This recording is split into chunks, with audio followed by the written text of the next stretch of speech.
Habari, mimi ni Moody Cutting na hii ni Engo. Kwenye Engo ya leo tuko na mfanyabiashara mkubwa, mfanyabiashara wa nguo hapa mjini. Utapata wapi nguo pasina kumzungumzia Msafi The Swag? Bwana, karibu mwanangu. Asante sana ndugu yangu. Hii Msafi The Swag ina tarakimu ngapi? Tarakimu bwana. Swali lako mambo ya mahesabu hayo. Msafi The Swag, sema napenda sana kutumia The Swag. Kwa sababu ni jina ambalo watu wanapenda kuniita, kwa sababu kuna wengine ukiwaambia watamke Msafi, hasa tukiwa tunatembelea nchi za watu huko, wanakuwa hawezi. So The Swag ndio kitu ambacho napendelea watu waniite kwa sasa hivi. Kwa hiyo ina kama tarakimu 4 hivi, kitu kama hivyo. 4-5 ya kitu kama hicho. Umekosa mwanangu. Kwenye comment hapo tukutane. Msafi The Swag ina nini na haina tarakimu. Tarakimu ni nini? Tarakimu ni namba. Okay, herufi ndo. Okay. Zipo 13 Msafi The Swag. Bwana, kwanza hongera sana kwa biashara ambayo unaifanya au kazi unayoifanya.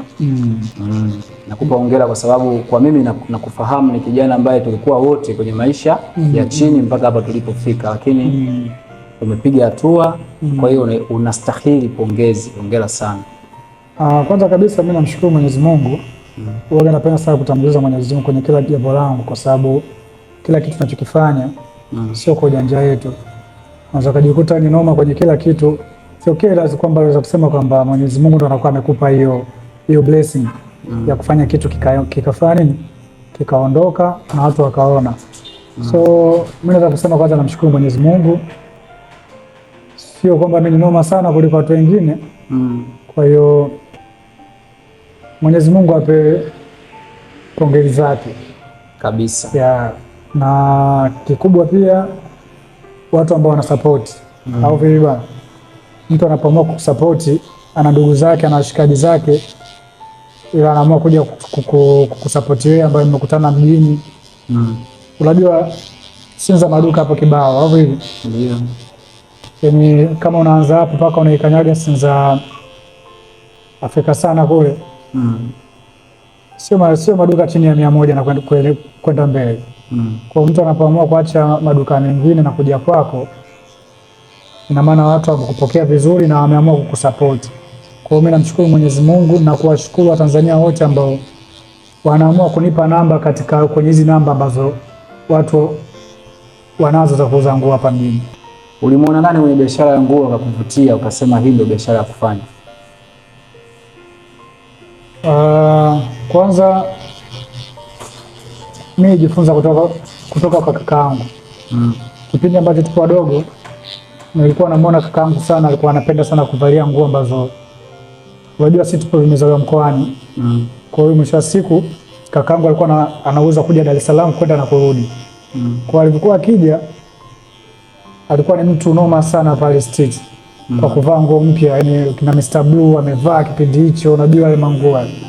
Kwa hiyo blaza alikuwa anapenda kwenda na wakati huo. Kwa mimi nianza kumuona kakaangu akiwa anavaa kipindi hicho, mimi siwezi kumiliki nguo aina yoyote kwa sababu siwezi ku afford.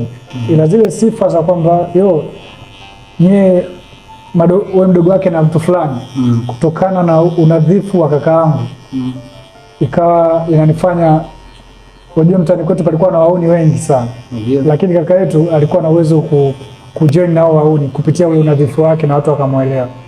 Kwa hiyo sisi tulikuwa hatuguswi na wale watoto wale wauni au vile bwana. Kutokana madogo wa mtu fulani yule Mnyamwezi yule akipita hapa anatungia yule kaka Msafi unajua zile. Kwa hiyo mimi nilianza kuvutiwa kuanzia nikiwa mdogo kupitia kakaangu.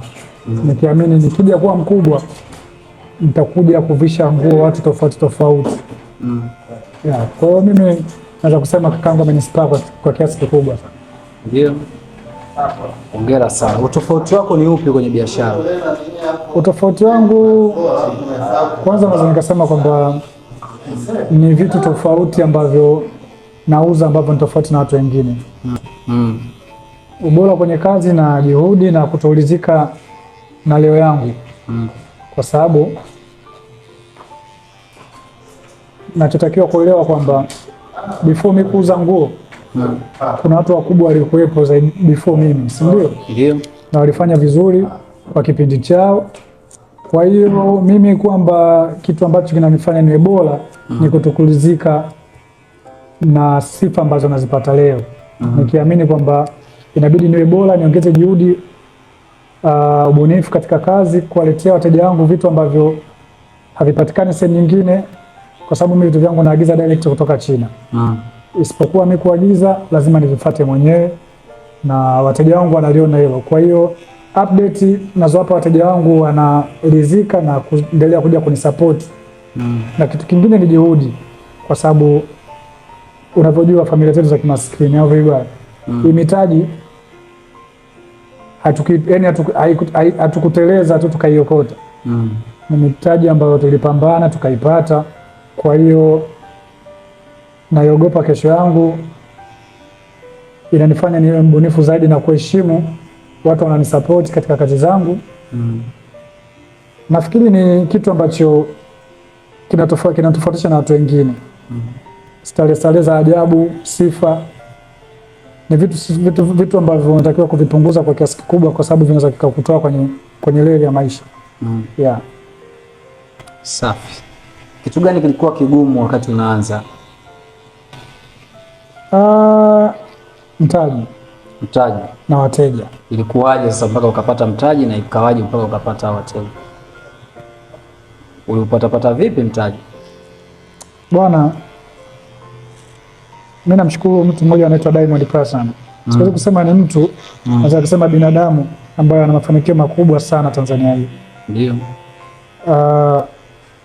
Msafi Swag ni jina ambalo nimelipatia nikiwa WCB. Ambayo hicho kipindi mimi sikuwa na uwezo wa kufungua maduka au kufungua duka kuwa na mtaji. Lakini kupitia kuwa karibu na Wasafi na unadhifu wangu ule unyamwezi ulinifanya niwe na uwezo wa kuwanunulia watu nguo online, kwenda Kariakoo kutafuta nguo na kuwaletea na watu kuvaa. Kupitia kile kidogo changu nilikuwa nakitunza, na ule ukaribu wa kuonekana nipo Wasafi ulinifanya watu kuniamini na kuniendelea kuniagiza mpaka wateja nje ya nchi unawafanyia delivery DHL. Kwa hiyo haikuwa kazi ndogo, kwa sababu ilifikia hatua mimi nilifungua duka langu ndani. Ndio.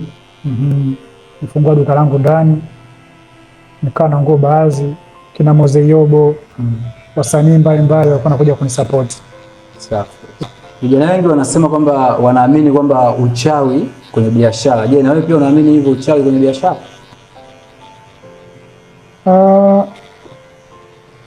Mimi ni mtu mmoja ambaye pia naamini uchawi upo.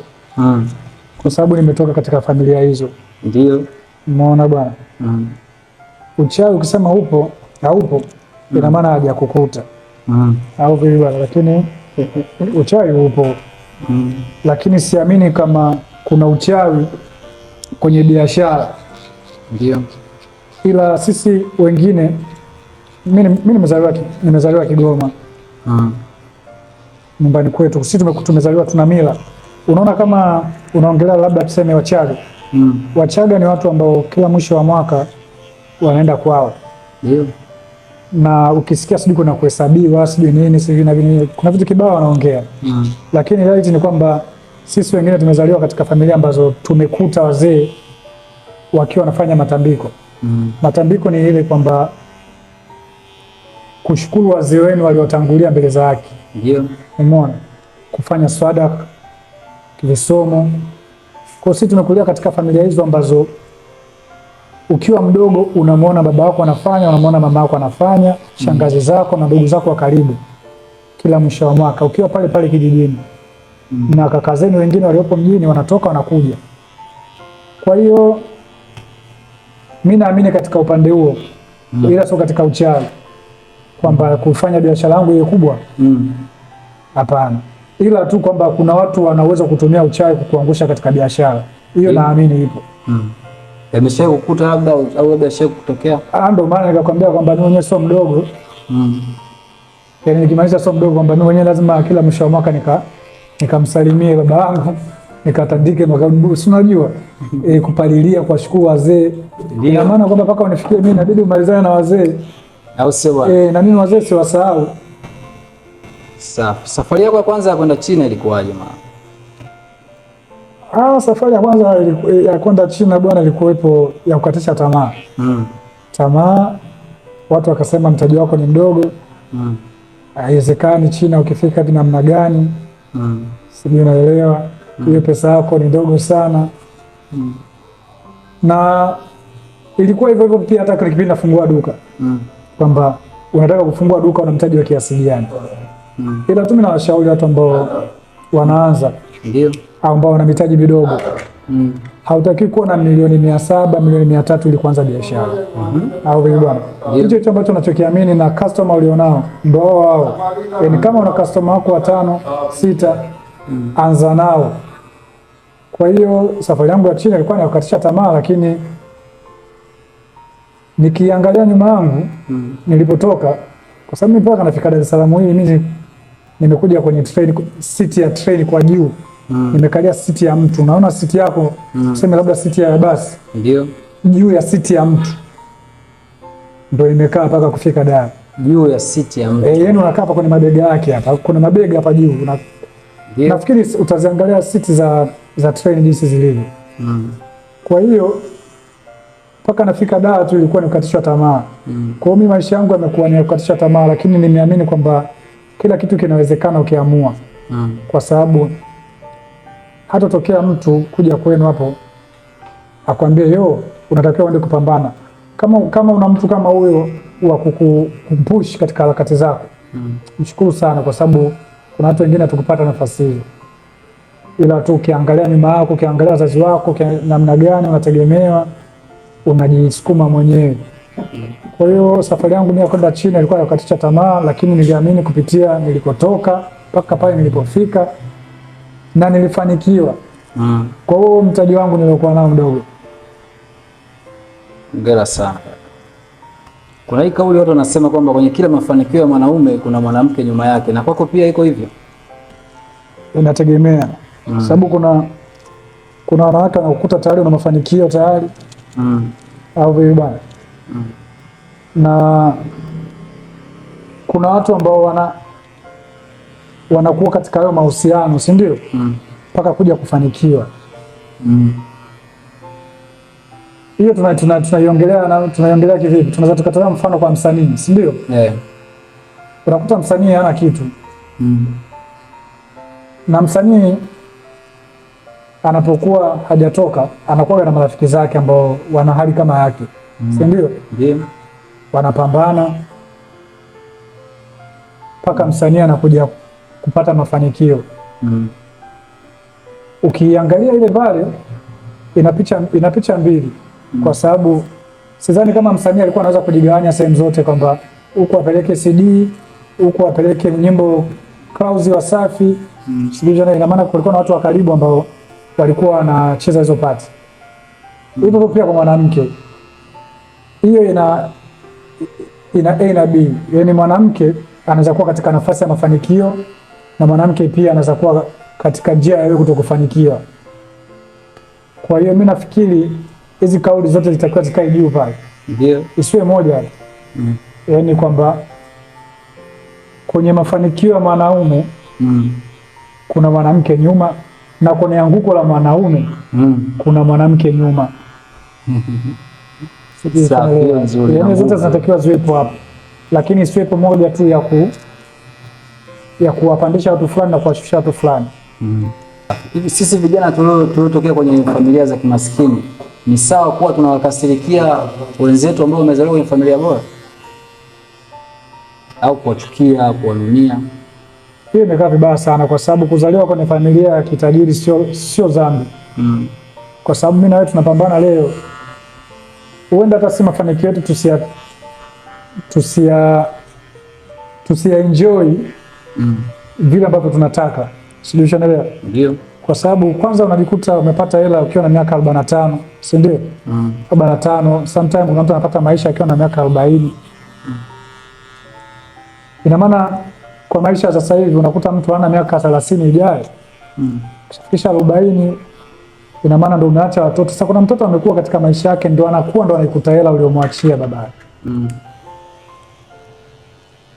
Mimi nafikiri hiyo ni roho mbaya ya maskini, kwa sababu tajiri hakuna tajiri mwenye roho mbaya. Maskini tuna roho mbaya sana.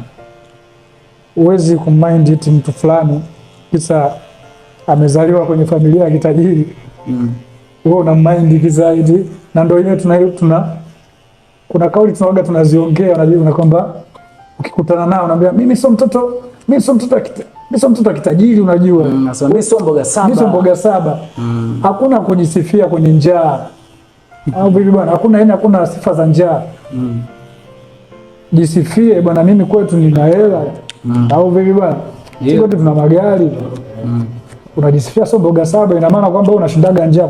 Kushinda njaa sio ujanja. Tajiri yeye kule kwake kushinda njaa kwake ni diet. Umeona bwana? Kwa hiyo tupunguze roho mbaya. Maskini unasababisha tunakuwa na roho mbaya. Ndio maana mimi nashauri sana tupata mafanikio kidogo, tusaidie ndugu zetu, marafiki zetu, ili tupunguze roho mbaya. Safi. Kwa sababu mtu atakuja kukokea sumu leo Mudi Kati, hawezi kuwa familia ya kitajiri kabisa. Yani hawezi, utampa shilingi ngapi? Lakini leo kuna dogo tu hapa na kuonea wivu na saloni kubwa, this time unafanya vizuri. Anakuja anakuuzia uji wale si Waswahili. Tunakunywa uji daily wa Kiswahili. Hatuwezi kuacha asili yetu. Hatuwezi kuacha asili. Mtu anakuwekea sumu au vipi bwana? Tamaa tu kwamba huyu mshikaji atoke hapa. Ukumbuke pia mshikaji unamuongeaga buku 2 buku 3.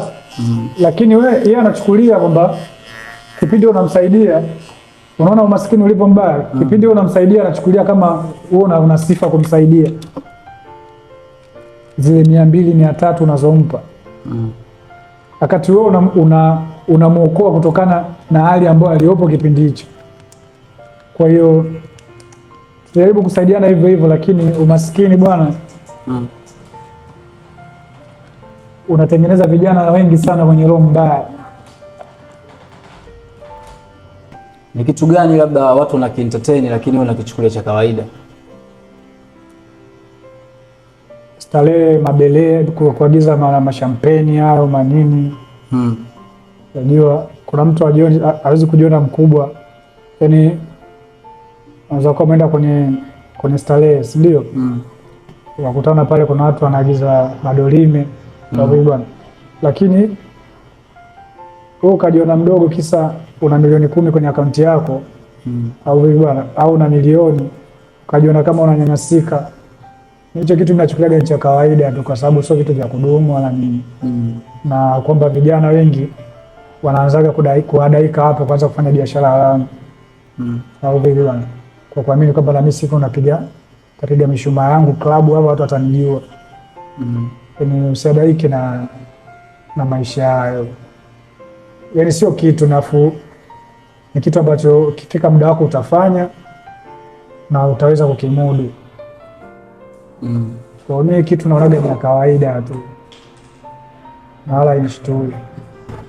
Mafanikio kwako ni kitu gani yani? Mafanikio kwangu? Afya. Shakuwa mzima kwanza bwana. Ndio mambo mengine yanafuata, kuwa na familia bora. Kisha kuwa na familia, kuwa na hela. Lakini mafanikio yani kitu cha kwanza ni kuwa na afya, kwa sababu tupo tunafanya interview leo au bwana, tunaambia watu, tunaongea na watu kwa sababu tuna afya. Lakini nafikiri milioni ingekuwa Muhimbili kwenye kiti. Angekuwa kwenye kiti mtu mwingine hapa. Si ndio? Kabisa. Kwa hiyo mimi natanguliza shukrani kwa Mwenyezi Mungu kwamba afya ndio mafanikio yangu kitu cha kwanza. Safi. Cha pili? kama nilivyokuambia, kuwa na familia bora, yaani kwamba tunatafuta pesa au vipi bwana? Ni kuja kuenjoy na wake zetu na watoto wetu au vipi? Tukae pale kwenye viti virefu, unasema mimi nimemkuza mtoto huyu hapa, nimemsomesha mpaka nani, unamwona mtoto wangu unajua zile una proud na kitu ambacho unajiproud na kitu ambacho umekipigania. I mean, hata kama wewe leo mimi naweza kaa naweza nikatolea mfano, labda tuseme labda Diamond, si ndio? Kumsaidia msanii kama Harmonize kumfikisha pale, hata pale ni mikwazano kiasi gani, lakini Diamond yuko proud na watu ambao amewakuza kuwafikisha pale walipo. Kwa hiyo hivyo hivyo kwenye familia, unapomkuza mwanao unaona yeye amekuwa nini na nini. Kwa hiyo mimi kipaumbele kingine kwenye mafanikio ni familia. Safi. Kwa sababu kuna upweke kumbele, usipokuwa na familia ndugu yangu, Mungu akikupa miaka 70 utakuja kukumbuka maneno yangu. Kitu gani ukikiona kwa mwanamke unajua huyu ni maelekezo? Maelekezo ukiwa na maana gani? Ushanielewa kaka. Yaani kwamba hii verified ni kwamba biashara. Hii ni biashara. Tatu.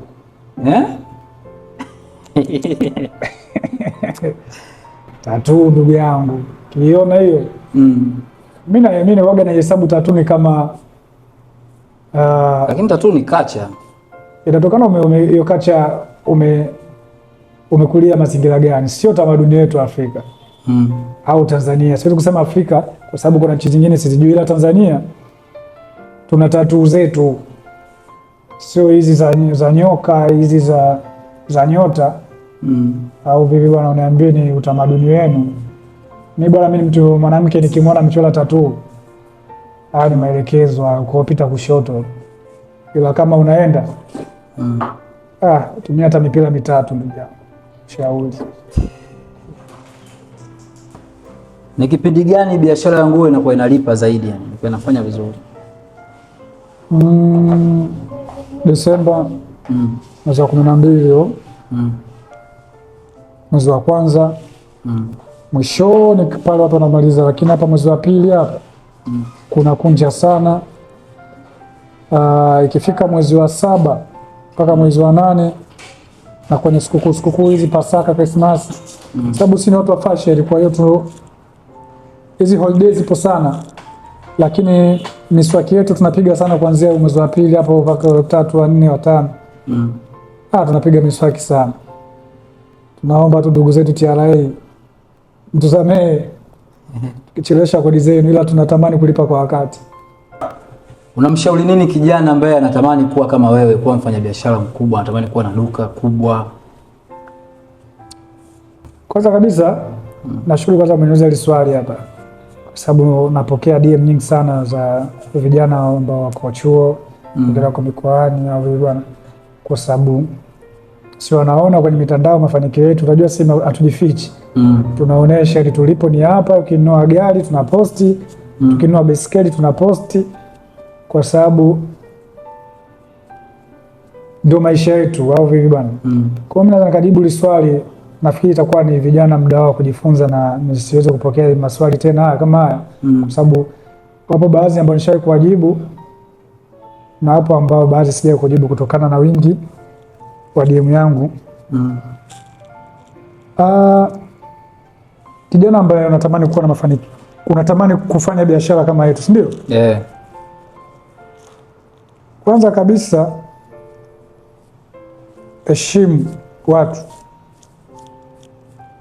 watu, nidhamu yako ndio itakufanya kuwepo hapa, kwa sababu tupo katika dunia ambayo vijana wengi wanatamaa, si ndio? Kijana anafika leo Dar es Salaam, hajawahi kunijua, hajui mimi nimetoka wapi, lakini anatamani kuwa kama mimi, chapu tu.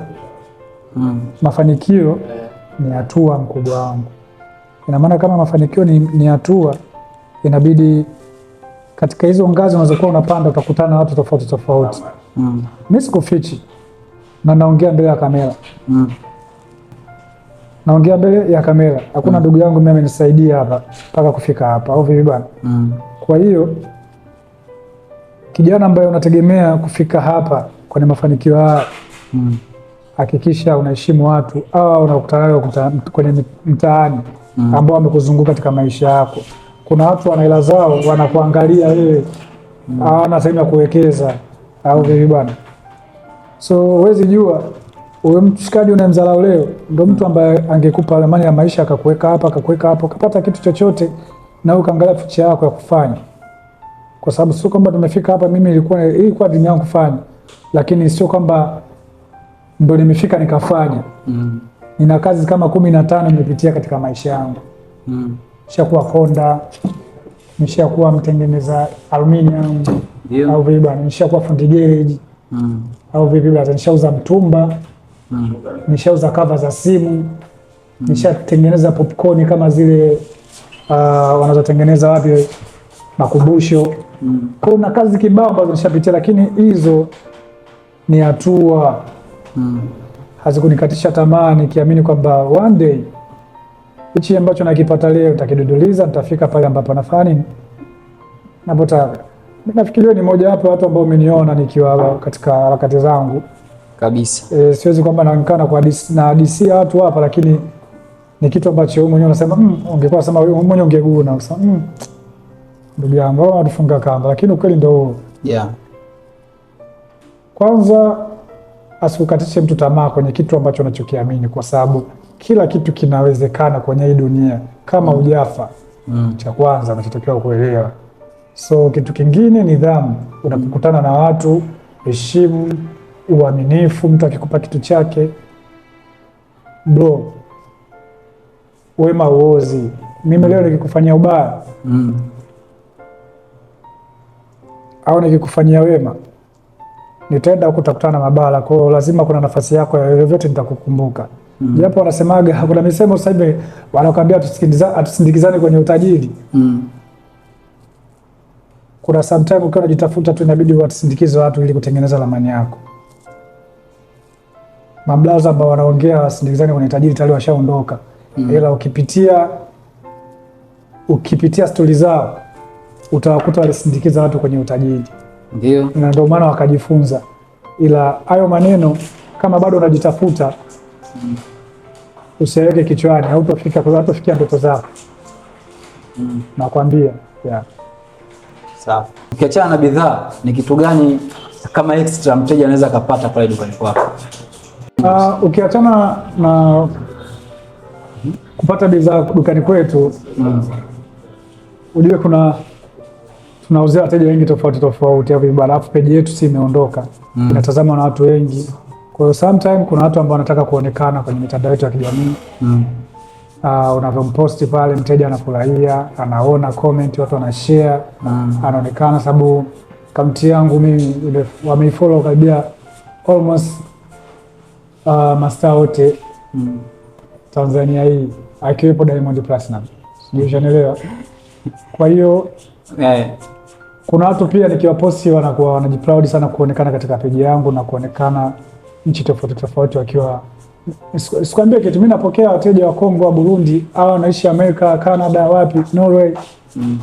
Yaani kitu cha kwanza atakuja dukani kwangu akwambia sisi tunanunua mzigo mwingi lakini tunaomba utupost. Kwa hiyo hicho ni kitu ambacho kwangu nimejibrand kupitia nafasi na wateja wangu wanafurahia hilo swala. Kwa siku unamtaja Diamond Platinum mara ngapi? Inategemea, lakini kutokana tumezungukwa na washikaji wengi ambao tuna story nyingi tofauti. Ukiingia Instagram ukikuta Diamond amesemwa hivi, ukikuta kuna story hii, kuna story hii. Kwa unajikuta ni moja watu lazima ushare hizo story, kwa sababu ni mfanywa wangu pendwa ambaye namkubali. Siwezi kujificha, siwezi kuficha moyo wangu sema simkubali Bigi. Namkubali. Kwa hiyo sometimes mara moja, mbili, Inategemea hiyo siku nimetembelea, lakini kutokana na sometimes tunakuwa busy sasa hivi, tushakuwa na shughuli nyingi. Unajikuta kwamba mpaka ukiwa likizo kama hivi tunavyokaa tunaongea hapa tunapiga story, ndio tunakutana na story hizo. Sasa tukiwa katika offline, yani nje ya kamera, tunaongea sana hizo story. Ni story zetu ambazo zipo, hatuwezi kuzinanili kuzikimbia. Alikiba Diamond hizi mwaka wa 10 hizi tunaziongea. Ni kitu gani unakiona wewe kama kijana kinatupotezea sana muda vijana? Ujuaji. Ujuaji. Vijana wengi wanajua. Yaani vijana wengi ni AI. Kwa hiyo hicho kitu kinatuchelewesha. Kuna kitu nilikuwa nafuatilia juzi kwenye mitandao. Kwa nimekana vijana. Au vipi? Ilikuwa ni issue ya Katoro. Wale jamaa ukiangalia unaona kama watindiga hivi. Lakini ndio wana pesa. Kwa hiyo unakuta vijana wanakuambia wana hela lakini watindiga. Lakini kitu ambacho nataka nikwambie kwamba vijana kwamba pesa ikaadi kwa mtindiga. Yaani mtu yote alipata pesa. Mjanja. Safi. Na kuna hii ambayo ipo inachelewesha sana vijana. Kuna hiyo kwamba downtown ni kwetu Sinza. Mimi nimezaliwa Kinondoni. Mimi nimezaliwa Mwananyamala au Vibala. Mimi Bonia hii unaambia kitu chochote. Hii pia vijana inachelewesha kwenye mafanikio. Kwa sababu mimi ukiniletea Bonia hii na hauna hela, mimi nakuona wewe ni mpuuzi tu, yani hauna kitu unachojua. Na maana hata kwenye harakati zangu sikuweki, kwa sababu mimi naamini kwamba wewe ukikaa katika mitikasi yangu utakuja kuniangusha mbele, ukiniamini kwamba mimi kwetu sio hapa, mimi sijazaliwa hapa. Kwa hiyo tunachokifanya ni kukumbushana. Vijana waache ujuaji. Ukiwa huna respect mtu ambacho alichonacho, kwa sababu hakuna mtu mwenye hela anataka kuizalau pesa yake. Mimi nikikupa 10,000 yangu, ina maana nimewaacha watu karibia 15 nyuma, nimekubariki wewe. Natakiwa appreciate.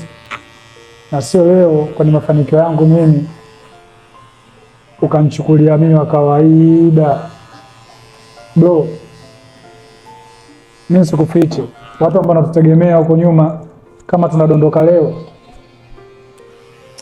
kuna watu wengi sana ambao wanaishi kupitia nyuma ya mgongo kupitia sisi.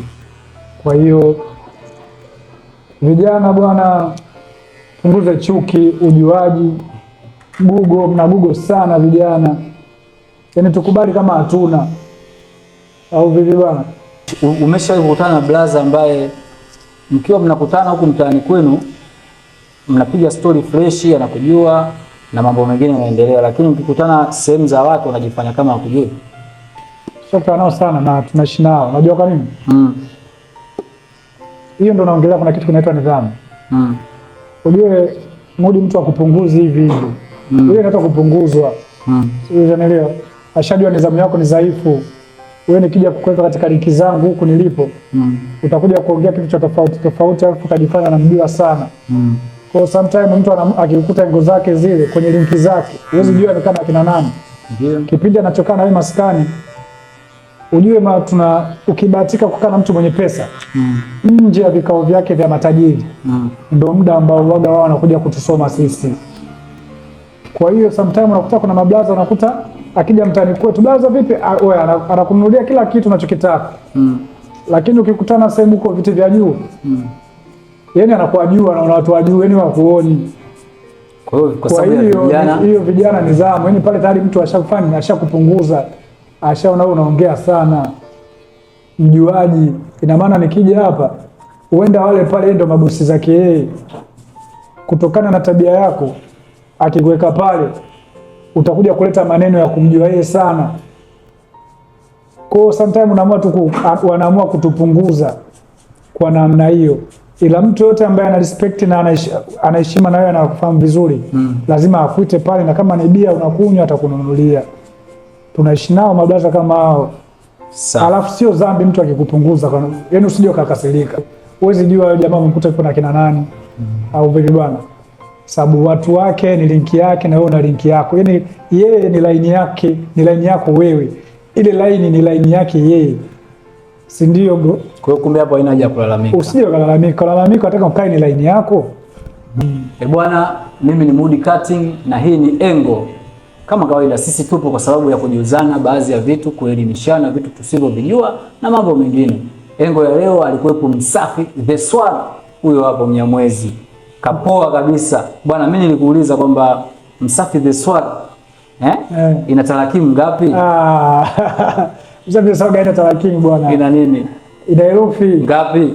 Nitakutajia sasa hivi. 13.